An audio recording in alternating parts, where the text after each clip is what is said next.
Gooch. Okay. Yes, the 3, 2,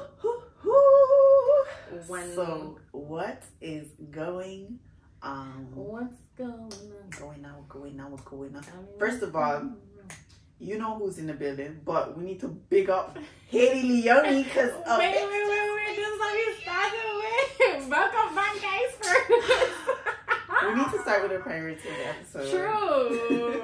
Okay, welcome back, guys. Welcome back. So Bite to Bullet podcast. Episode 3. We have arrived. Oh my god. First introduce yourself. Then we can really tell them. Yeah, you know I always get excited. I can't help it. But yeah, it's your girl JojoRenée. And it's me, HadieLeonie. And we back in the bomb. We are in a different location. Very much so. Which That's we did obviously. say last episode. But because it's my motherfucking birthday. Yeah. Oh my Wait, god. but we even say where we are, guys. We are in London. We're going to start speaking in accents because I'm telling you guys right now, yeah. I'm going to just randomly tell them. come out like I'm one of the man them. In it. Throughout this episode. Yeah. So bear with me, guys. You lot. Yeah, it's about to be exciting. We've been here for a little bit. Oh, disclaimer. Oh yeah. This hotel, as lovely as this hotel is, True. They do not have soundproofed rooms. Wild. So y'all might hear, and London is hot. Every hour or so you hearing sirens go off. So we apologize for any background noise y'all hear. But anyways, back to what I was bigging up in the beginning. Happy belated to my girl. It was yesterday. Yes, as you can see.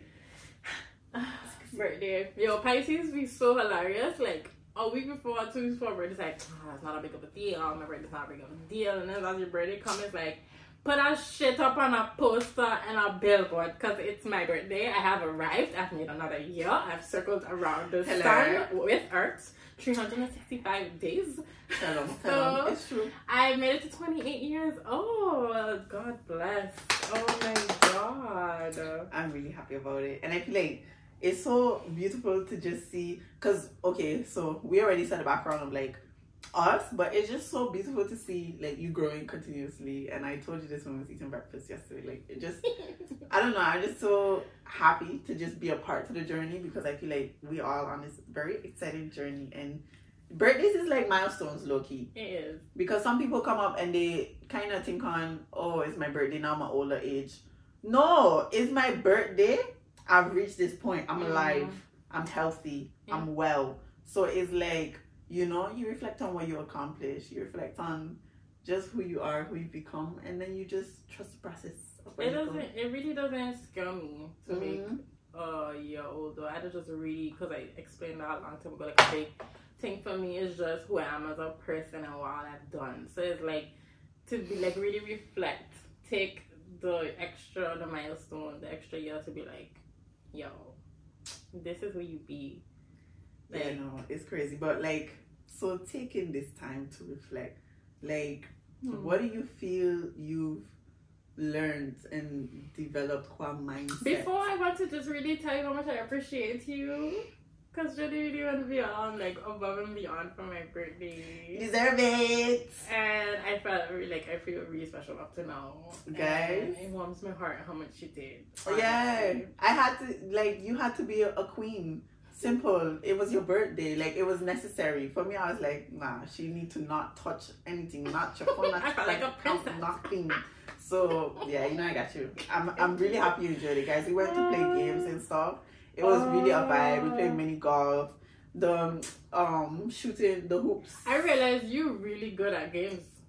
I'm competitive. That's the problem. No, but you could, because I'm competitive, but it's I don't know, maybe for little tips, but I just yeah, you're badass. Yeah, I don't play that, especially when it comes to shooting games, because I was telling my friends, some people who know me know I don't play when it comes to Call of Duty. Woo! And we did the VR with the zombies, guys. I was living my best life. In my head, I was yo, I'm a soldier. I'm out in the field right now. That was honestly, and I came in first place, just saying. But that was a vibe. That was a vibe. You did it. But Nah, like it was a whole vibe. Even the mini golf, like I see how competitive he was back Yeah, I then, don't play that. But I don't know, it was nice to see though. Like, and I like to shit talk. Yeah. I'm not gonna lie. But I had really enjoyed it. Even like talking about it, the breakfast, the spa, I don't know, like everything. It was a wholesome day to me personally. Yeah. I made a donut cake, guys, out of Krispy Kreme yes, donuts. Krispy Kreme was the shit. I feel like if you're in Holland on Dunkin' Donuts, get it together. And the wild thing is, the first time I tasted Krispy Kreme was last year when we came from Notting Hill. And I would make it such a big deal, like, guys, oh, you have to try Krispy Kreme. And I wasn't into donuts like that, so I was like, speaking about that, what? Still donuts. After the podcast. But yeah, no, sorry. I just really wanted to tell you how much I appreciate you. But you had asked me. Yeah, like how you feel you develop core mindset overall. Like, what have you learned coming into chapter 28? Why? I feel like it's on two levels. I feel like as you get older, you realize a lot about the world and the people around you, but you also realize a lot about yourself. And I feel like if I have to touch on both things, like I feel like when it comes to like the world, I really realized that I feel like I want to say I'm too woke, but I realized that like for lack of a better word, I understand the movie The Matrix now better. Like I feel like I can never remember which pill it is for a weird reason. Don't ask me either. I think it's the blue pill. I think where's the people that realize that the people that realize there's a matrix and they're not stuck in it. That's the blue pill, I think. Yeah, I think so. I feel like as I've gotten older, I've realized like how the world really is and how some people really choose to take the red pill and be stuck in just staying with just the systems that the world put together, like that country put together, or just even all those kind of things. And me just being the opposite of that, like I'm so aware of shit that's important. And just morals, values. Like I don't know, I sometimes feel like maybe I'm too woke because I feel like a lot of people are asleep, but at the same time it's just like I don't know. Why I'd rather be too woke than asleep. In a sense of like, I'd rather be too woke than, you know, when somebody wake you up but you're not really up. like sleep paralysis. No, like today when you was ordering food, when I was like half awake or something, where it's like you're not fully, your conscience is there, but you low key on autopilot. Yeah. Like I'd rather be woke than that. So yeah, I get what you mean, and that way I feel like. Sometimes I say I feel like I'm too woke in the sense of like, you know the saying ignorance is bliss. I feel like people that sleep and stay ignorant, like they're not bothered at all. But meanwhile, I could be sitting and looking at like, yo, I don't know how you could just stay there. Facts though. Stuck in a cycle or a situation, but they probably just not bothered, and so sometimes they'll just be like, oh, I wish I could just be that not bothered. It's for that. But at the same time, because I feel like I'm aware of things, I don't regret not being aware of things at the same time. You know what I mean? Like I get you. I don't know. It's a tricky one, but no, I definitely get you. Because for me, I'd rather be woke because I don't feel like you ultimately awake. I just feel like you waking up every day in a sense, like to new levels of woke. I don't even think there's a too woke. I think too woke, you go insane because all the information that's out there. It's kind of like people that just be like they protect the peace so much that they just don't know. That's why I think it. Yeah, I feel like with our level of woke, we incorporate peace with every step in a sense of like, guys, some things I really don't need to know. Or as I mentioned a lot on this podcast, some conversations I don't feel need to be had in a sense of like, okay, I want to talk about the what we touched on earlier before we started the podcast, just with food. We had a topic on food. I don't want to go too deep into it because, you know, we're going to discuss certain things today, but I feel like there's certain levels of how I think. Like, there's a conversation around food and who makes the food and from which cultures they come from. Yeah, because we was talking about this popular place in London that is a Caribbean place. There's a big discussion online. I don't think it was recently. It was like probably a couple of years ago of like the fact that is a Caribbean restaurant, but Indians own it. Yeah. And I'm gonna lie, guys. I keep my peace when my plate is nice and full and I have good food on it. Like, for me, if you cooking it and you are aware of the culture, if you lived in a country, if this or that, I'm not going to, like, choose that battle because I love food so much. Food is more peaceful to me than who cooked it. I mean, I hope you cooked it well, but at the end of the day, what's on my plate is what matters. So it's stuff like that. That's just an example of how I feel. That's the thing of, like, once again, being aware of that, like, you could be too woke in a situation. I agree with you now. Like, food is life. Come on. Like, okay, good. I don't be, once it tastes good and it tastes how it's supposed to taste, I'm not much bothered by the fact of who cook it in the kitchen. But there's people that, once again, like, yeah, but you could be not even just this place I'm talking about here in London, but you could be like a white owner of an Indian restaurant or a white owner of a Mexican restaurant, which happens a lot, and that's the case for a lot of things. But I just feel like as long as the chefs, like, it's not a big of a deal, like, okay, because some people really press like, yo, white people profiting off of, or a certain group of people profiting off of another culture. Because privilege comes into play. But to me, it's like, yeah, they have the privilege, they have the money, but at least be authentic to the food and make sure that the chefs are cooking it. Exactly. So, I guess you're trying to say that, like, yeah, ignorance is bliss with this situation because the food is good. Exactly. In a sense of, like, okay, if, say, there's a movement about it and they're not being true to the culture of the food or stuff like that, then I will join the conversation. But as we see now, a lot of conversations are just being started. And for me, my level of woke comes from what I choose to know, but I also seek to know. And some things I don't seek to know. In a sense of, like, if I know it's not a conversation I want to enter into, I take a step back, but that doesn't mean I'm less awake. It just means I wake up in the bed I choose to wake up in. Like, but would you say is when, okay, I don't know what you're talking about other than this food situation, but would it be things that, like, people would find of extreme importance? Or is really those little things that is like, it's not that deep? I think regardless, at any point in time, a certain group of people will find something extremely important that you want. So I don't know the group of people. I don't know the groups of people. Yeah. But it's like, for me, if it has no effect, immediate effect, long-term effect in my life or in people I care about lives or in just a mass group of people's lives, it's not that deep. Yeah. Or it's not. Or it's maybe deep enough for somebody else to deal with it. I'm good. Yeah. No, I hear it. I hear it. I think the most important thing for me is, like, being aware of things, though. Like, I couldn't, like, this whole conversation, I'm aware of the other people that feel a way about it. But I'm not that bothered. So.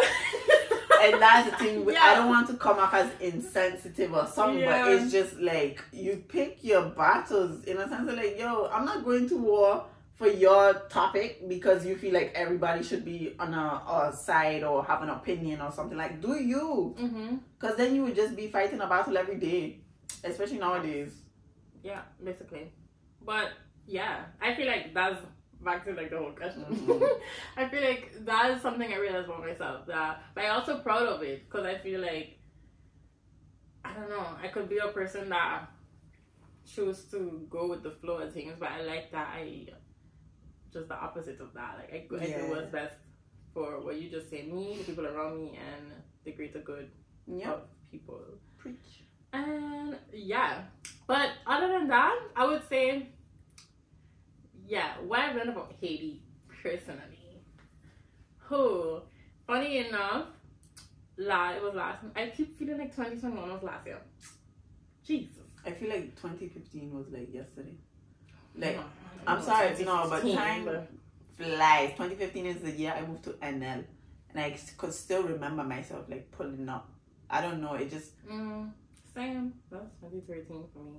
But, I don't feel like yesterday. But, no, I was trying to say, funny enough, like, I know a lot about myself, but sometimes I'll just be like, because I'm not concentrating you, like, there's shadow. The people are saying they're doing shadow work. Yep. But I was telling you in my study, they had a thing of, like, I never talk about what I just do, but with my job and profession, you have to be able to like look at things from different sides of things, and it's always a perspective that you don't know about yourself. So funny enough, I was having a conversation with my friend recently, shout out to you, Daniela, about like, we just have the most random conversations at like 2, 3 in the morning, and we just trying to go to sleep, but we're not going to sleep. And she said something interestingly enough, that it was like just being aware of how your friends perceiving you, or how the people around you perceive you. Yeah. And I was like, I know a lot about myself, but then I think about, okay, what's something that people, like, how do my friends feel about me? And I realized, and that's something I realized about myself, that I like to come across strong. And really, like, I am strong, but I be going through it. And, like, it's okay to, like, be vulnerable, and it's okay to, like, I don't know, just show that, Hadie, you're like, a human. Yeah, and but I feel like there's a deeper side of it. I just feel like as Black women, we don't have the space all the time to show that we not strong. Yeah. So I know it stems from that. A lot of the times, I feel like I come from a very independent, strong mother. So like that's an example of what it meant. Yeah. To be a woman for me. But I'm really trying to work on like, because remember we was having a conversation after New Year's, because for New Year's, Jody made like this thing with like a bunch of deep questions, and we had to answer it. And it was kind of that what I was trying to tell you, that like I feel like, I'm talking my shit, I feel like anybody that's been around me know that like I'm such a good vibes person. Tell them. Like, because it could never be that you say you was around Hadie and it was bad vibes, you know? And I pride myself on that. Like, I pride myself on like genuinely, and it's not even on to be recognized or something like that. It's just who you are. It's generally like I really don't want to come around people, and then I just like that they feel better about themselves around me, you know what I mean? And at the same time, what we're trying to say for New Year's is that like, but at what cost though? Because I could be going through it that day, but then I feel like I don't want to show up and be bad vibes. Yeah, that's true. But I want to come across like, and it's not really that I want to come across strong, but it's kind of the same thing. Like, I don't want to show up and be like this vulnerable wreck that crying on the couch. But you know what it is? Like, I completely understand that, because I used to be like that, especially when I just moved to the Netherlands. And my, like, thought process being like that was that I would be a burden to, like, the people around me, because now I'm bringing my problems to them, and I'm a very empathetic person. So if you was to come to me, I would also feel your pain in a sense. Yeah. But having my friends do that, like, made me feel closer to them. So I feel like realizing that that's how I felt when they would come to me made me more comfortable with going to my friends. The ones who didn't feel like that is either they did not have the capacity to be there, didn't feel like what? As in they maybe didn't have time for my problems, or I didn't feel like I could go to them. Yeah. They either didn't have the capacity to be there for me, or they just really wasn't, like, for them it's like, it's minor, you know? And it's like, I learned recently, let's say, when I was doing my thesis and starting the business, you need people, like, you need people to lean on. And as much as people feel like, oh, you could do it alone, yes, build up that mental strength to be able to G-check yourself, hold yourself accountable, but also meet yourself with grace. Like, how I journal, if I do something messed up, I will, like, I won't go crazy, call myself stupid or anything like that. I will more so analyze the situation, realize how I could avoid it, let it go. So, like, kind of come to yourself on that level, but also being able to go to people on that level. Because if you could do that for yourself, you shouldn't feel like it's a task for somebody else to do that for you. True. Because for them, they might actually feel closer, where it's like, you trust me to be a safe So space. Funny enough, like, when I think, no, and that's something I probably realized too, like, I've come to a place of knowing who my friends are and how I balancing that, like, going to them when I picking up the phone and being a vulnerable wreck if I have to, and showing who I could do that with. But I feel like it had times where I've done that, and people they just still force the idea of like, it's not that big of a deal for Hadie, so she won't be good. Yeah. So like I've really run to people and be like, yo, I'm depressed. Like, going through it. And then they really hit me with the, you got it, you'll be fine. Not only that, but just like expecting me to still show up as good vibes Hadie. Yeah, it's all the time. Then it's like, I don't have that in me all the time, a human being. So then I think that also made me just like I don't know, be like, okay, like, clearly people can't handle when I'm going through it. Exactly. Type of thing. I had that recently. Like, I dead ass had that recently where I find we both very similar in our character. So we both just come with vibes. Yeah. It's a default setting. And it's like... Wait. I feel like a lot of my friends was used to that, to the point where it's like, even with me, I was like a therapist sometimes. I love to give advice. I love to be there for people. But when you do that so much, people forget that you're human sometimes, where it's like, guys, like, hello, I'm here. Maybe like try to see if I'm okay, because a lot of people know when people in their lives are reluctant to talk about stuff, and I know that too. Yeah. So sometimes I would check in on my friends just to be sure. Yeah. And it's something you learn as you go along with friendships, because not everybody will need to check in, whatever. Some people will just come straight up to you. But I feel like with some of my friends, and I had to tell them about this, like, guys, I could be coming with good vibes, but like, I'm human too, where it's like, I'm here for y'all. I don't mind being here for y'all, but just remember, I could have my moments. Like, it's definitely possible. And if something happens, or if you notice something off about me, don't automatically like get upset or feel like, oh, Jody moving a type of way with me. Maybe try to actually see, like... But you think people are really capable? And I think that's the issue, though. Do you think everybody is capable of knowing how to handle a friend when they're going through something? No, I feel like the more you learn how to handle yourself when you go through something, the more you can learn how to handle a friend. Where it's like, if you're not capable of addressing yourself in situations where you could also be there for yourself, I feel like you can't. I genuinely feel like you are a mirror in everything. In a sense of like, even when you told me like how you use good vibes, for me, I notice just the people I surround myself with, I feel like they're a mirror of me. Yeah. In a sense of like being around you and stuff, we so similar, but even taking out similarities, just that general feeling, that energy. And I feel like when it comes to friends too, is like, if I have to be there for you and I don't have the capacity because I'm aware of how I'm feeling, I will say it. And the same applies to you, where if you don't even know how to be aware of how you're feeling, how can you be there for me? Yeah. So guys, just work on yourself. Yeah. But then I think it's just hard, I guess, if you have people in your life that you know not there for themselves. I feel like then it's just knowing to not, but then it's fuck up. Then it's like you know not to go to those people with your problems type of thing. For me, what I prioritized for them was trying to help them to be there for themselves. Because I had that with somebody who I felt like they weren't really there for themselves. They would always kind of look for me to be there for them, which was fine. It didn't like compromise me, but at some point it started to, where I felt like I'm pouring into their cup, but they got shot glass. Like I'm really trying. And that's the best way I could put it, where it's like, yeah, I'm trying, and it's like, at the end of the day, it's you who have to, let me say, or a colander, you know the thing where you put pasta in to drain? It's like, I'm trying, but if I'm pouring and it continues to come out, it's you who got to plug them holes, and that's where it's just, thank you, get a thermos if you have to. Yeah. Like, it's that, but I feel like that's all I could have do. Yeah. But at the same time, I'm not going to do it to a detriment to myself. If I'm feeling down and you can't be there for me, I can't force it. Right. And I feel like with a lot of friendships, it's something you cultivate. And if you realize like there's still a shot glass on the table, then you're checking like, okay, what else can I do? Yeah, but I don't know. I guess I'll go back to the whole of like, do you want shot glass friends? Thank you. That should be a really proper question, guys. Ask yourself, do you want shot glass friends? But also ask yourself, what friend are you? Are you a shot glass? Are you a cup? Are you a jug? A thermos? Okay, a cistern.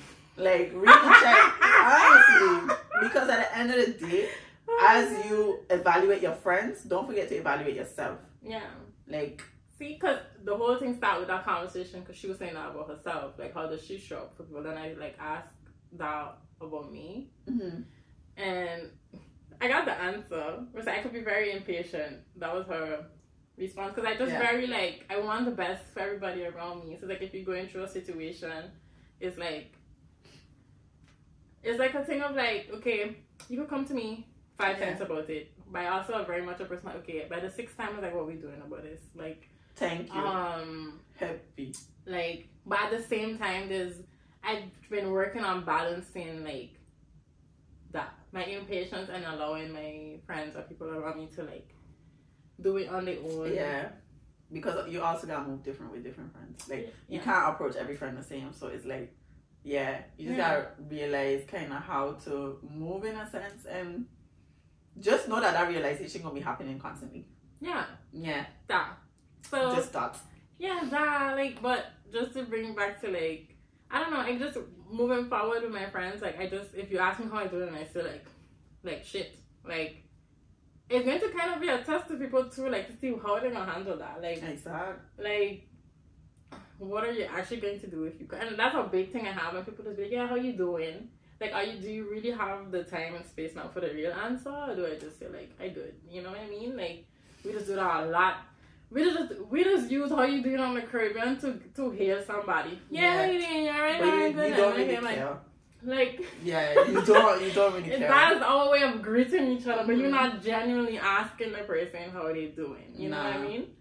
So it's true though. We that's a form of greeting. That's wild. Yeah, and I think that form of greeting put a little conditioning in our head to always answer with "we good." Yeah, like wow, light bulb. Yeah, I never thought of that. I feel like, especially in the Caribbean, but in general, like in interactions, even on movies, you see people like waving to their neighbors, like, "How's it going?" And like, "Oh, great!" And it's like you're always shown like, okay, you need to answer that you're good. And I don't know, I feel like you kind of do, because if you're not that close to me, I'm not going to tell you my business, so I'm good. Yeah, I can't, like, now at work, I have this thing of, like, I'm alive. Like, wow. I'm the bare minimum, guys. I'm breathing.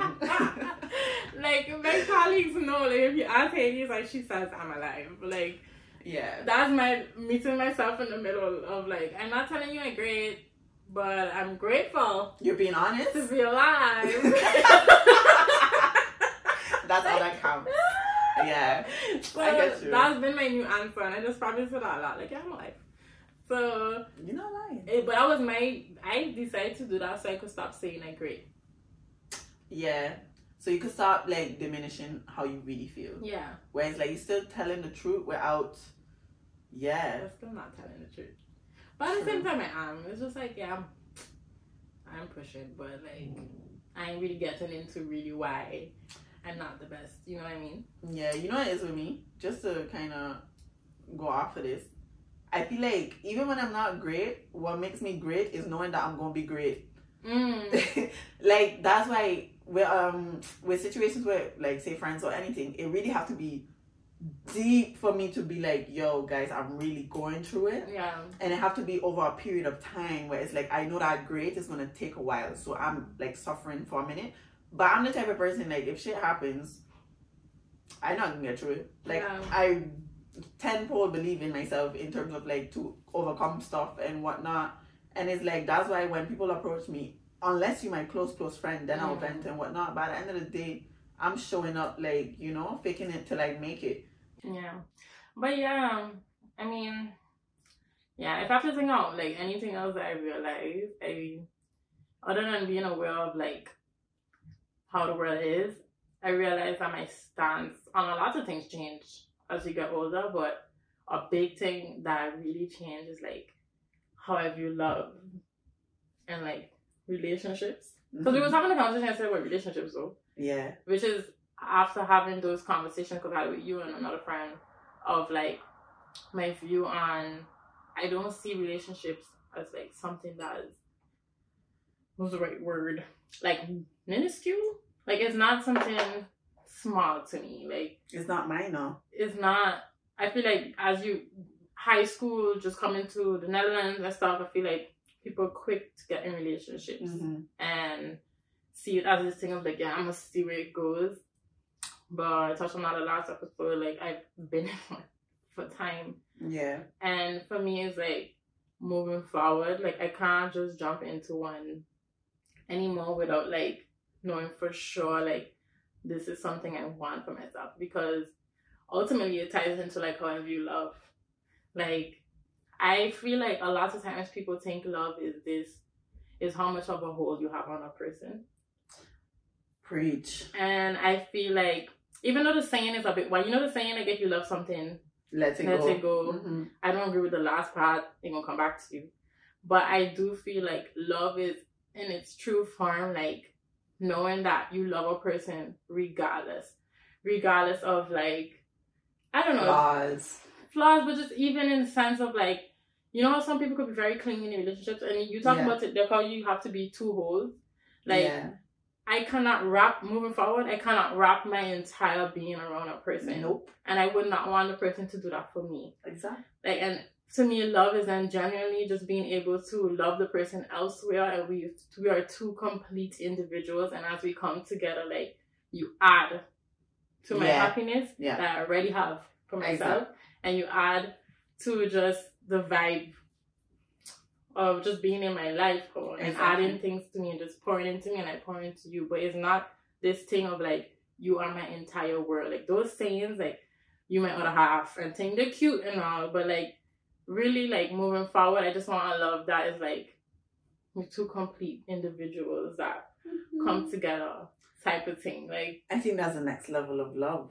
I think the love with two halves, you only have, like, let me put it this way, 100 love. But if you have two wholes, girl, that's 200 love. Like, like, honestly, it's two whole people just coming together. And I really feel like love is an experience you have with somebody. It's not something that you can control. It's not something that you put a hold, like you say, because I really genuinely feel like people think that if somebody loves them, they'll do anything for them, or, you know, like... But lots of feelings that people think that comes with love. Like, some people think, like, yeah, me being jealous of him doing this and this is because I love him. Like, no, that's because you're insecure. So thank you. Or even for you as a man. Like, that's because you're insecure. Like, you know, like, or feeling, like, simple things.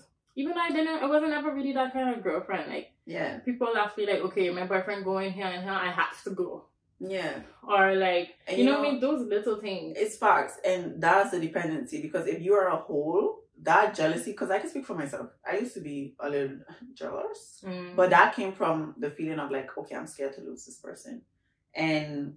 But then that's the whole... That's where you are a whole. If you're a whole, people think that confidence is, like, loud. Confidence is coming through and, you know, you're top of the top. But confidence is knowing that even if you're not, you're okay with people not, like, not that if you're not, but if you're not to someone, you're okay with that. Where it's like... I think that's what I mean with the not having the hold on a person. I mean, like, how you just say, like, you'll be scared that you lose this person. Ultimately, if you love the person, not having them is still okay. Exactly. Like, that is still, you still love the person. It's like, even tied onto a whole conversation. I saw a video recently with that British rap Skepta.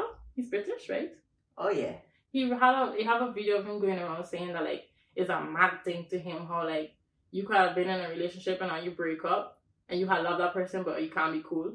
Like, was that then real love? Like, I know shit happened that you look at people differently, but it's like, ultimately, like, if I had loved you to your core, and I realized that's something I realized about myself, like, friends that I don't even talk to no more that, like, could be years, I want them to know I still love them now. Like, honestly. It's just a thing of, like, sometimes people just not compatible, relationship-wise, friendship-wise, but that does not take away from the fact that I had love for this person, I have love for this person. You know what I mean? And I think it happens a lot in relationships. Like, you have all those stories where, like, two people years later, like, in their 40s, 50s, like, not get back if they was ever in a relationship. It's like they had loved each other all these years. Yeah. And I feel like then they finally in the place to, like, get together. Yeah. But I feel like that's ultimately, like, real love. It's like knowing that that person was out there doing their thing, you was out there. Maybe you had your own family, they had your own family. Yeah. But, like, not what I want for myself, man, but it just is, like, to show, like... yeah, I get what you mean. It's, like, to show that, like, real love is not that you have to, like...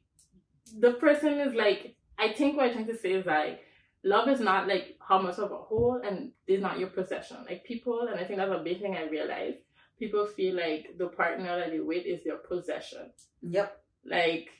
It's wild. How much of a control you have on this person. This person is mine. Like, they have a lot of sayings where it's like, I don't know anyone right now, but like, you know what I'm saying? If people could probably comment down below. Like, if you know saying this, like, it's really giving off that this person's a position. Even conversations of like, yeah, I wouldn't want my girl to be doing this and this and this. I wouldn't want my man to be all this. That person is not, like, you did not push that person out. And I get that you have, like, things you want from your partner. Like, boundaries, expectations. Like, of course, as long as it's not of detriment to you. Yeah. I understand where you would have boundaries and standards. But, like, simple things like, yeah, I wouldn't want my man. I very, like, people, like, go through each other's phones. Like, people are, like, what they're wearing is an issue. Like, who they talk to is an issue. I don't like my man having female friends. Like, all those things, like, that is not your child. No. That is not your possession. That is a whole human being that allowed to have the entire whole life outside of you. Like, you know what I mean? Like, and if you really look at it, you speaking on these things really has nothing to do with you. In a sense, like, you could speak from a place of insecurity. You can also speak from a place of experience. So I understand that if you have standards, boundaries. Yeah. However, some boundaries people set are really just there to protect their insecurities. It's not there to save something or, like, you know, it's really just there to protect your insecurities, and you need to just check yourself for that. But I realize people just put all these things under the category of umbrella of this is love. Yeah, you know what I mean? Facts. And of course, I used to have a lot of those mentalities, but I come to realize, like, how we're going to truly be happy is, like, if I find the kind of love that is, like, it's not that. Yeah. Because as I'm going to be caught up, or they're going to be caught up on things. Shit. Exactly. But I think people don't even think it's toxic. Like, people think that just... You know what? We was having a conversation yesterday with a buck scent. So somebody had a buck scent. Guys, if you don't know what buck scent is when you smell wrong. If you don't know what smelling wrong is when you stink. Yeah. And we were saying that at some point, you smell the smell for so long that you're desensitized to it. And I think that's exactly what's happening. Where it's like, when you enter certain situations, whether it be with your friends, whether it be with a relationship, people experience these tendencies of toxicity, jealousy, but they also see it on TV. You have these reality shows, so everybody's thinking this is normal. They don't smell the smell. But it's like there is a smell and it stinks. Ridiculous. I ain't up in your nose. Like, honestly and truly, I think that's exactly what's happening, where it's becoming comfortable to be toxic. I genuinely feel it's becoming comfortable to be toxic, because I used to think, remember I said... Before starting this podcast, it's going to be wild to say a little bit, but I felt like I needed to have a level of imbalance in my life so I could be relatable or something. In a sense of, like... I don't remember what you're talking about. Like, not imbalance, but I need to be doing some shit so I could be more exciting, because everybody finds thrill in the toxicity of life or the unhealthy things of life. Nah. No. Like, I find that just a domino effect that leads off a cliff. Yo, like, if I'm being really honest, I'm not gonna lie. Yeah, I don't know, like, I don't know. That was... But wait, talking about toxicity, I really want to know... Wow. There's a story that has been held back from me that I'm very curious to find out about, guys. I have a story for the people. So, this is a story time. 2 weeks ago, you was in, I think you was still in Stable then, actually. No, you was I was in SM. You was in, no, you just... No, I was just, yeah, single show. So I was like, I'm gonna wait to tell you the story, but you say you want to hear it on the podcast. So, I did chilling with my colleagues. I think we went to an escape room. Yeah. And coincidentally, like I tell you, I love a lot of my colleagues. Like, one of them I don't see often. And I'll talk about that teacher guys. But funny enough, like, growing up, like, you think all the teachers will see each other every day, but sometimes people really just go in the classroom, teach, and go home. Yep. So sometimes it's like, I don't see people for, like, weeks. So she was sitting down asking me, like, because we've had conversations of me being single and stuff like that. And I was expressing to her, like, my genuine, actual fear of being alone. And we was having that conversation. And then coincidentally, I pick up my phone. And then on Instagram, this person, they do the typical... You know the typical shit, they like all your pictures, press follow, and slide in your DMs. And she was like, oh, this is a sign. And I was like, Is it though? You know they have the people that is like all your pictures, follow, slide in like your stories. Oh yeah, press the heart. But so she was like, this is a sign you should react. And I'm like, tall, dark, and handsome individual barber. That's how we like. in Rotterdam. So I was like, you know what? She right, maybe it is. So I went home, talking to the person, talking. It was actually a vibe now. But I noticed some red flags. And I have this thing that I tell myself that, like, if in the first day or in the first conversation, like, you say 3 things that, like, burn you? Like, not even burn me, just get under my skin. Yeah. Just going back to what I said right before this about, like, being insecure and, like, because I know that this is not the kind of thing for me. Facts. So this man tried to strike 3 on all, like, one conversation. But let me tell you, right? So the first red flag for me was we was talking and then he asked to call. And if you know me, like, I'm not much of a caller, but I just meet you like an hour ago. And I know you could be like, some people could be like, yeah, but a phone call is different than texting. I get it. But I was just like, I also just had a long day. I was doing a whole fucking escape room. Like, I was like, nah, not today. And then he make a comment like, why your man coming home? And I was like, yo, I ain't just like a single. Like, what are you talking about? Yeah. I was like, red strike 1. Like a big one. Like, you know the thing the judge just put down? That strike. Yo, strike 1. But this is me still extending people grace, man. So I think the night went on. Then we start talking again, and then he asked if he could at least call. I was like, if you call, and I'll give you my number. This is a big part of the story. Yeah. Because you could call on Instagram if you really want to talk. And then he was like, cool. I wasn't gonna ask for your number anyways. He said kind of fuck away. He was just like, yeah. Like, it was really just I wanted to call on Instagram. So I was like, oh, okay, my bad. So I was like, cool. I was like, oh, you know what? Cool. But just then I started to get sleepy, and I was like, oh, I'm gonna drop sleep soon. And so sensitive, I'm like, in 2 minutes I drop sleep. Me and my coach have a relationship, guys. I always drop asleep on my couch. I wake up like 3 in the morning to messages from my father because he had just listened to the second episode. And he was cracking up. So I was like, oh shit, I dropped sleep. So I was like, let me check Instagram. And I messaged him and I was like, oh, sorry, I had dropped sleep. Then my mom was up. He was like, he didn't say nothing, but he was up. I see he see the message. As I was responding back to my father, he called on IG. So I was like, it's 3 in the morning, but okay, fine. Yeah. So I answer. And actually a vibe now. So I was like, what? Okay. Actually a vibe. Wait. I thought he was going to cuss you out or something. No, it was actually a vibe. And then, strike 2. I tell her he was a barber. So he was like, I see one of my little cousin friends on his page. I was like, oh, you know, a couple of Samsoners go to your shop. And he was like, yeah. And this other person named Alex, like for anybody. So I was like, which Alex? So he was like, yeah, the one with dreads. So I just scrolling, like, because you know, it's a matter, you're like, which Alex? Exactly, I'm curious. So I just scrolling. I was like, oh, I see a person with dreads. I was like, oh, the light skin one. He was like, oh, you like light skinned niggas. Wow. Like, tell me you're insecure without telling me you're insecure. I was like, what? I just looking for Alex. Like, what are you talking about? But I was checked too, and I just was like, you think that's his humor?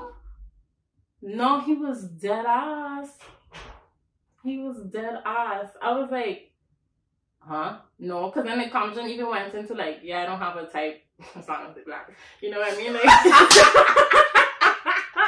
you know? Yeah. And so he was really dead ass.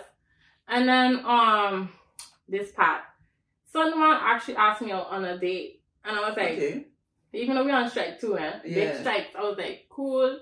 He was like, but then can I get your number now?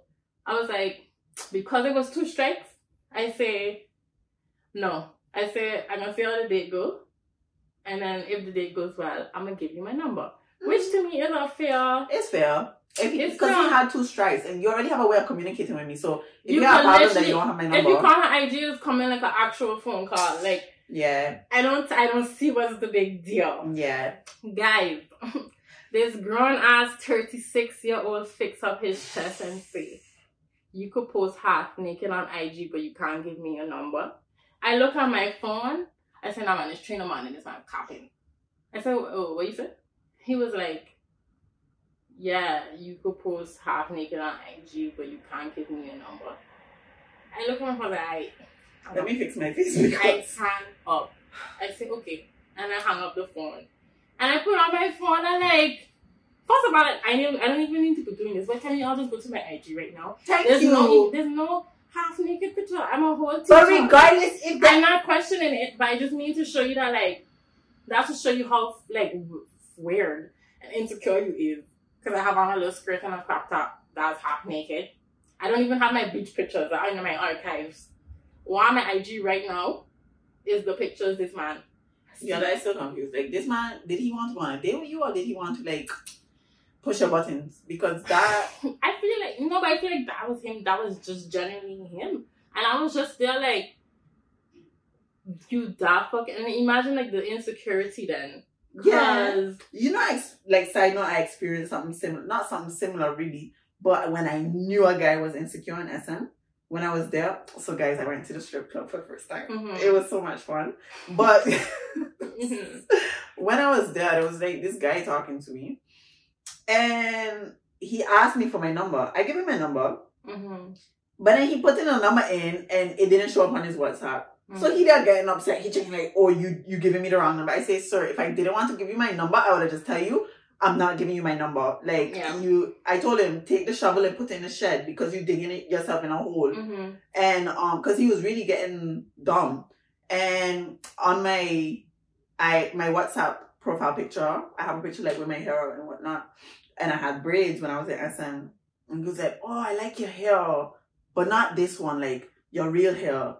And I was like, you keep that to yourself. Like, if you like that, that's all. Okay, cool, but okay, like, what are you trying to get at? I felt like a lot of things he was saying was just unnecessary. And I was like, yeah, okay. And then he was like, yeah, you know, you look good, da, da, da. I just say, oh, I tried. Like, I always say that. I am confident, but I'm humble at the same time. Like, hold it down. And he was like, is that a girl thing? Like, I feel like, are you just being insecure because you can't, like, you know, take compliments? I said, sorry, I took your compliment. Like, what else you want me to do?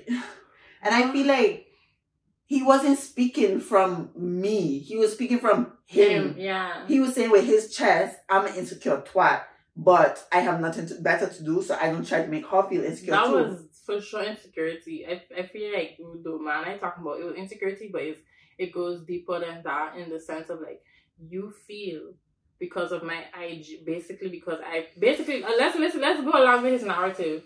Basically, because I have half naked pictures on IG, I now owe you my number. Because basically my body, I put in my body out there. So I basically shouldn't have any standards. And so basically you entitled to having anything you want from me, and my body is not yours and my information is not yours. That's basically what you're trying to say. There's zero correlation. Like, it's the entitlement for me. It really is. And it's like, they just go low because they're already at that stage. So they're checking and they're trying to bring you down. You know, like how they say misery loves company. Yo. Insecurity also loves it too, where it's like, yeah, I'm down here, but you could see she's up there. She's not answering my calls. That means, you know, she ain't really after me like that because she's sure of herself. Let me make her less sure of herself. And you know what the funny thing is? I would have given this man my number. Like, in a moment, I was just like, I was actually just playing, because I ain't finished, so yeah. I feel like it was just this thing of like, you just not gonna accept my boundary. Like, you can't fathom the fact that this girl ain't giving you her number, and you have an actual issue with that. Like, you feel like I owe you that as a man in this world or something. That's fine. And I was just so, and I just sit on there in my bed. It was almost 4.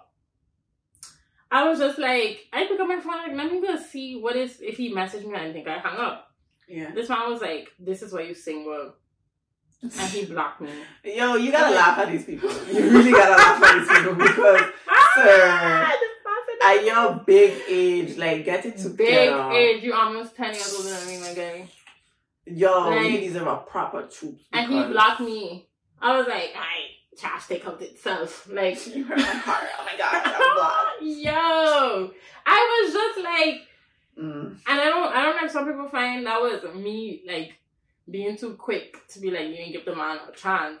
But I just find like there's certain things that like there's levels to it, because for me, I just watch Love Island. Guys, I hope people who watch this watch Love Island. I love Love Island. Like, it's toxic, but I've watched it from season 1. And I think it's cool to see how love evolves and whatnot, but also how people approach situations. And the crazy thing is, everything I feel like I see for each season applies to the trends that's going on right now, because it's the reality of like what we're facing. And I'm quite disappointed with this season of Love Island, because the females are showing me so many signs of just toxicity, where it's like, okay, guys. More than the men? Yes. Ooh. Or it's just the fact that they're on the same level or something. They're showing the level of toxicity that pushes the men to be even more toxic, as wild as that sounds. Today, I calling out the women for sure, because I feel like, so I'm going to explain it. For those who don't know Love Island, it's basically singles go to, now they're doing it in South Africa. They are in a villa. They go there with the intention of finding love. Throughout the season, people go home. And then you have what they call bombshells, which are new people who come in. But one of the biggest things about Love Island is Casa Amor. Everybody who watches Love Island knows when Casa Amor pulls up, problems. Because now, say you've formed a strong couple after 4 weeks. Yeah. Now they separate the guys and the girls, and they send in a whole new batch of guys and girls to test the connections. So it's intense, because you can either choose to recouple or stick with your partner and other, but you don't know what the other's doing. Like, not at all. So, Casa Amor happened, and the girls came back.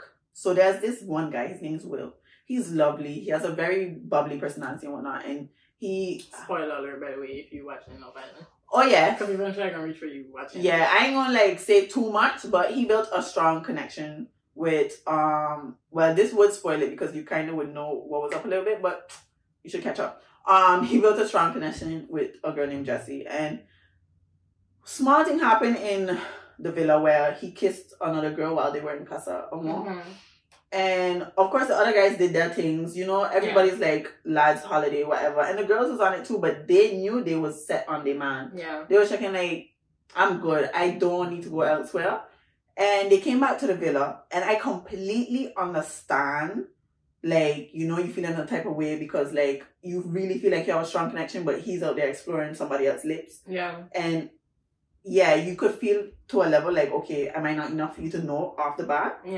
But the way the girls went about it was really, I don't know how to really put it, but they dragged it out, where it's like, look, for one, y'all ain't put no exclusivity on anything. And at the end of the day, it's like, we know men are quite curious and whatnot. And Will was really apologetic. You could see this man was like distraught by what he did. I have a question. Even though they formed this connection, is it like now we in a relationship, or and they have to like, or there's like we dating each other exclusively and you're not allowed to talk or anything? They form a connection. They could choose to be exclusive, so they do that on their own merits. It's not part of the show where it's like you pick this week that you're gonna be exclusive. You formally or whatever ask the couple you're with to be exclusive, and you can also ask them to be. They had that, I'm not gonna say who, but recently became boyfriend and girlfriend. And one thing I noticed just with the females on this season, to kind of summarize what I'm saying, is like, but also in general, a lot of people like go on this red flag thing, because you mentioned like this guy had 3 red flags. Yeah, like accent. Yes, and I get red flags. Is really important to know what are red flags and whatnot, but I feel like the red flag culture is toxic to a level where it's like, I want to word this properly. Like, say I meet a guy and it's recent, and I see things that I know I'm not going to be about, and I know that this is this man. Okay, cool. Those is red flags I could be checking. Like, I don't really want to further this connection. But you have it where you build a connection with somebody, and even when you have it on TikTok, it's like, yeah, if he does this or that, cut him off. And it's like, I don't agree with that to a level where it's, some people don't know your boundaries because sometimes you don't set them clear. It's like when people like, it's not like they're doing something, but is it stuff that like would really like hurt the person, or is just like nitpicking things? And that's where is how red is the flag, where it's like, if he's doing something that's trifling, and you know it's trifling, this is a default red flag. I get it. And it's like, you could discuss it and how he approaches the situation. Cool. You realize if this is for you or not. But I feel like nowadays it's like you have the whole bare minimum conversation, and on top of that you have the red flags conversation, where it's like, if a man pull up and he doesn't meet this and this criteria, or he has these and these flags, I feel like now you hyper aware of looking for those red flags that you you low-key manifesting those red flags. I'm not saying man them pulling up good and we making them bad, but it's like all these women gathered together on the show to bash the men and say about, oh, this was a red flag. Just shut up. Like, I'm sorry, so really surround the conversation. A lot of times was like, what was red flag? So yeah, in a sense, like, there was no, like, if say one girl is feeling down because her couple did something in Casa Amor, they were like, oh no, they can't do that. Like, that I wouldn't have that, and that while you having that. Like, there's so many levels to it, and it's just like, the same applies to, you know, when you would be reluctant to go to your friends about, say something with your guy, because for them, it's like a red flag, they would be like, nah, you gotta cut him off. I don't agree with that. I feel like, especially if you build a proper foundation with somebody, you're gonna have moments where they might cross a boundary, but they didn't intentionally cross that boundary, or they weren't aware of it. And this whole culture of like, they cross a boundary, cut them off, to me is so toxic, because I know I could make mistakes, and I know, like, even guys I've met and whatnot, they could make mistakes.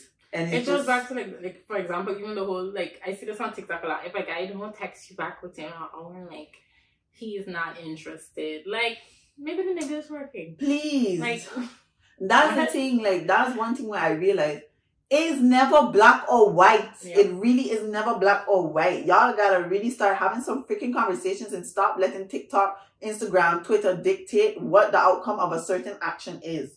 In a sense of like, if a man don't respond, that don't mean he not interested. He could be busy. We already know I don't respond, but I'm interested in all the people I talk to. Yeah. Not all. But you know, so it's like, same thing with the red flags. People have grown up with certain patterns and actions. Like you growing up in a house where you see a strong, independent woman, that's a norm for you. Yeah. If a guy grew up seeing his father doing dumb shit, he might think to a level that is normal, but you know that is trifling. Yeah. And I understand men, especially as you grow older, you should be able to use your critical thinking and realize what's right or wrong. But at the end of the day, if you keep approaching a man with this cut-off mentality and there's no conversation being had, or there's no grace to the approach of how you converse, it's going to be counterproductive. He going to just do it to the next girl and she going to apply the same kind of mentality. So that's where I think people having like, a lot of women too though, like coming with this thing of like, basically like, they're expecting people to come as a full-grown, already perfect package. Exactly. That don't have no more upgrowing to do. Nah. And that's never the case. If they see any little thing of growth that needs to be done, it's like, not for me. And I find they're very critical. Like, I mentioned to you that men really do need to take their emotions to the gym. You did. I say this with my chest, and I don't mean it to comfort the men. It's just logic. Y'all grew up, like, for example, if I fell and I started crying, my mother would come to me and be like, oh, are you okay? Da, da, da. But most of the times, if a guy fell and he started crying, his father would tell me, get up. And what you know, like, what are you crying for? You're a big boy, stop crying. Exactly. And that does not give you that space to feel your emotion, realize why you have this emotion, and let it go. You just suppressing. And I feel like that is what happens over the years, where a man feel like he can't express himself because he's weak, because that's what you grew up thinking, and you just also don't feel safe. So I feel like, you know how we was talking about with guys and rejection, because they get rejected so much, they're aware of how to go about it. Because we as women use our emotions so much, we are more in tune with them because we went to school. We have emotional intelligence. Like, we are aware of like what we're feeling. And with guys, they weren't able to attend the same class because my mother say, guys, my mother just say, all man take the same class. Like, fact, like, some graduate, some still stuck there, some take a higher level, some take a lower level, but they all follow in the same classes. So I feel like that's where, as much as men have audacity, I do feel like, don't just block, delete, cut them off. Of course, if you gotta protect your peace, protect your peace. Not everybody is worth you having a conversation or G-checking them. But at the same time, like, if a guy is really doing some crazy stuff, like, step out of your own shoes and realize, it might not be because of you. It might not be because he doesn't value you enough, or he doesn't feel like this relationship is worth it. It just might be that he doesn't see it as deep, and he doesn't realize how it affects you. Yeah. And if we come to them with this whole, oh my gosh, I can't believe you did this, they're not hearing us. No. I'm telling you, they're not hearing us, because we're coming with emotion. And I know as a woman, is like, emotion is you know, we move with emotion. That's but how we operate. Yeah. Find that balance between emotion and logic, especially when talking to a man. Because if you can't and you just bring emotion, he's not going to hear you. I can promise you, he's not going to hear you. So big facts. Yeah. I don't know why. I think it goes back to what we were talking about with, like, I think a lot of people just, and women especially, because we were talking about, I was telling you this with relationships, that I can't go into a relationship just because everything aligning right now. Like, I just always put my logic into play. Yeah. But I think even with that, I think a lot of women is like, right now this person making me feel not loved. So nobody could make you feel a type of way that wasn't there already.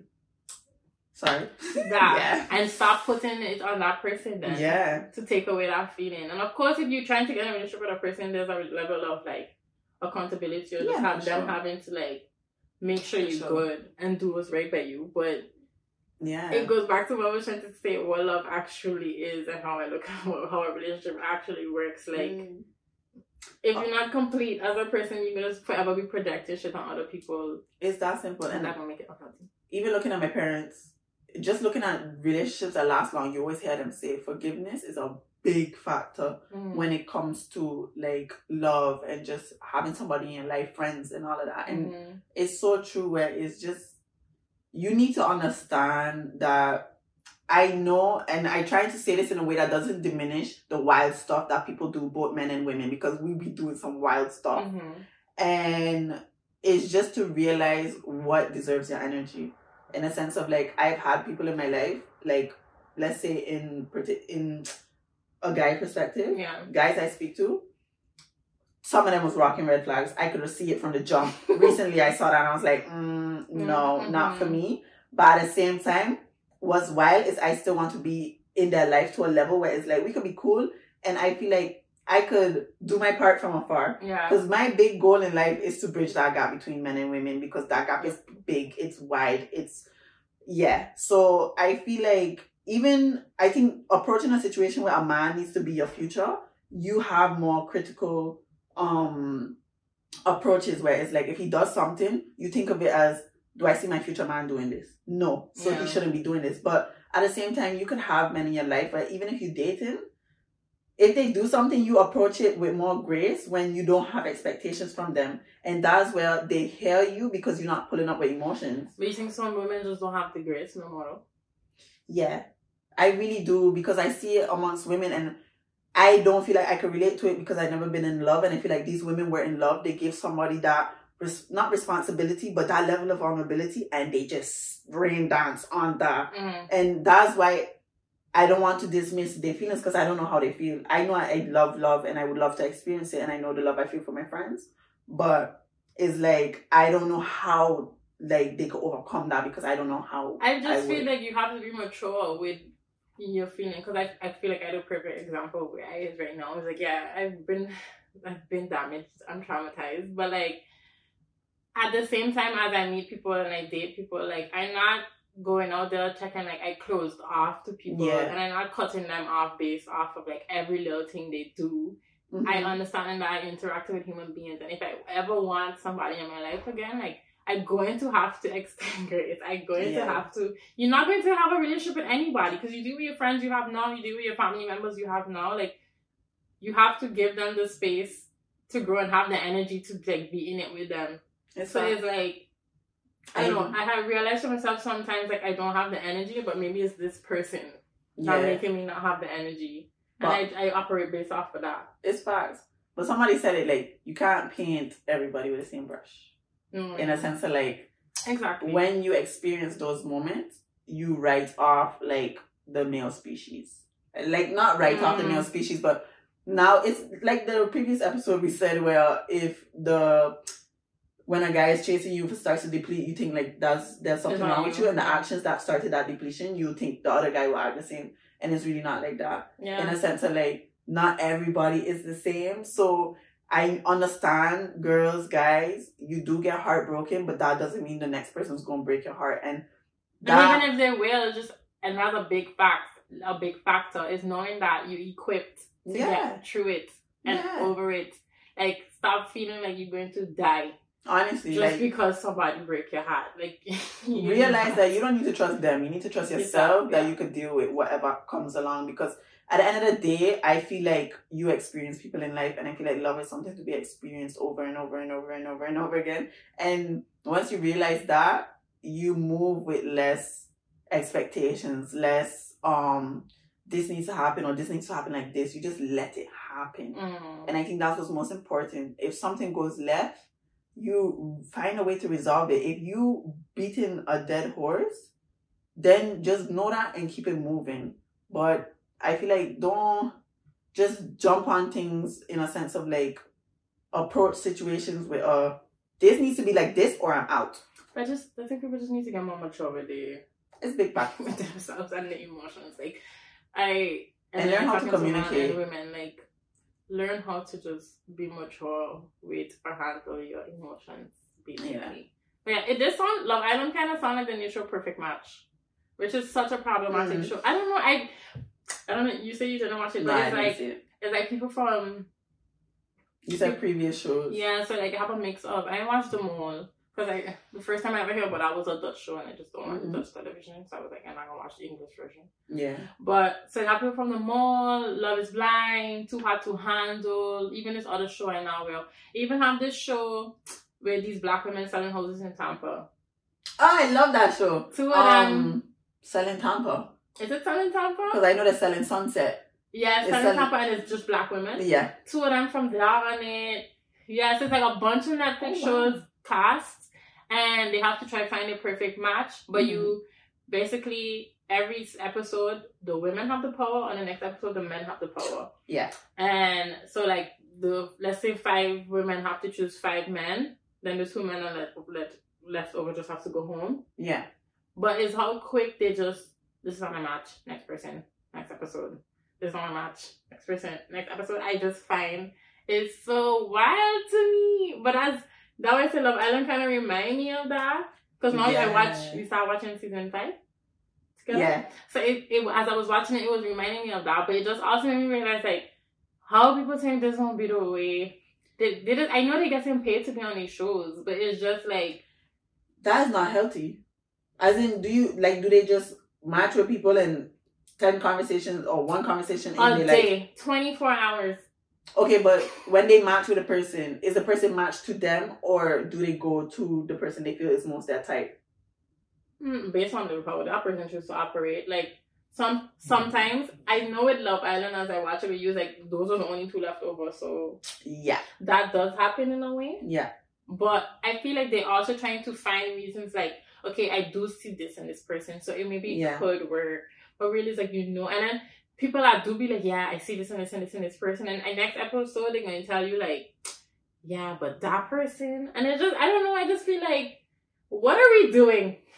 Yeah, no, that's not, I don't know. What are we doing? And how you feel like this is going to be the way? Like, and I not trying to say like these shows need entertainment, but I just want to know like, how people really think like finding love going to actually happen. Like, I know for sure it's not happening on a reality show. I mean, no, Molly and Tommy, yes, that is not 1 in a million, but what I realize is these people are on the show more for the show. I don't care what anybody says. Most people on Love Island go on other dating shows when they finish Love Island. Like, most couples, they stay together for time, but then they break up. And I'm not saying, like, oh, it's impossible to find love, but if your intentions going into a show is a brand deal or, recognition, love is not going to pull up, and a lot of people don't have those genuine intentions. So I feel like a lot of stuff they do is for TV.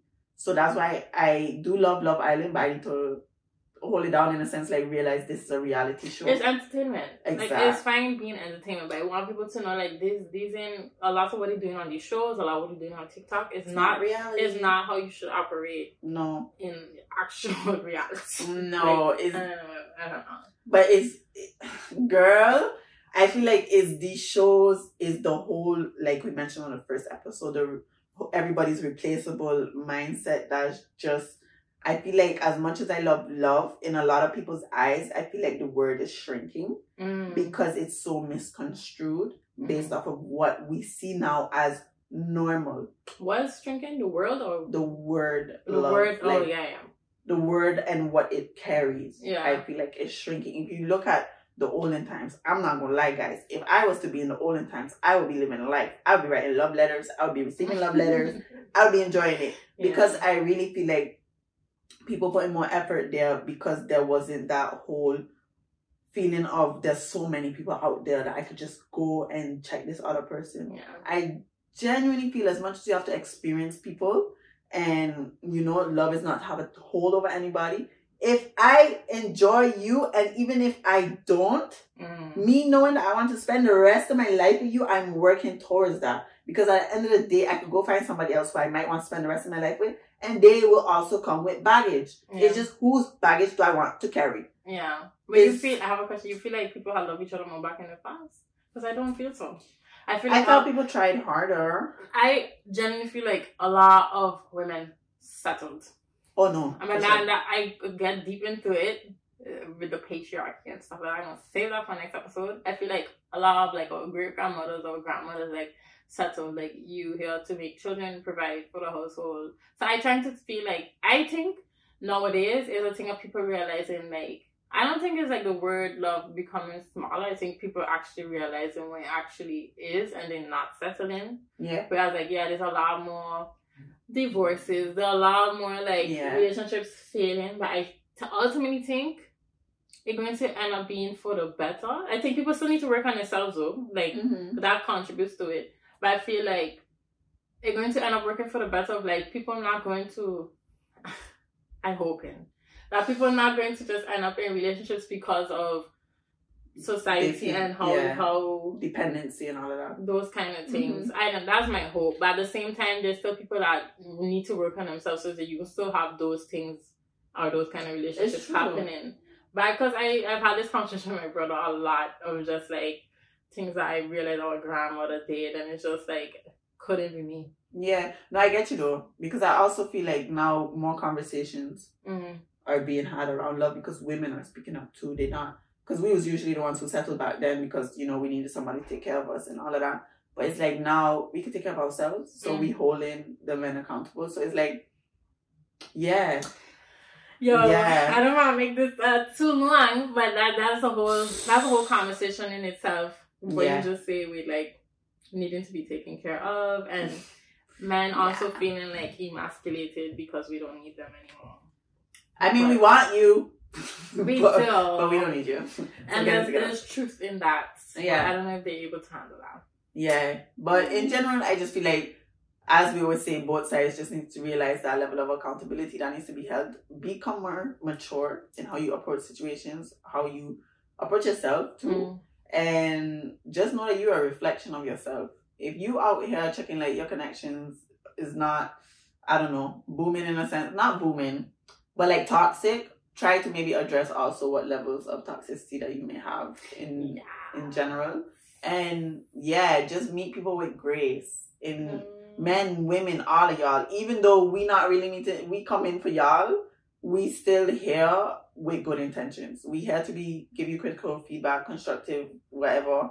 And that's it basically. Yeah. I realize we didn't really talk much with the accent, and I'm kind of like irritated with myself because I feel like I can do it. I've been telling you if I had to move here, you would never know. You would never know that I wasn't born and raised. Yeah, you know? They would see you for long now. Yo, it's facts though. If we stay here for a proper week, it's over, fam. It's over. Like these streets, they're gonna know me. Yo, they're gonna know me. Tell them.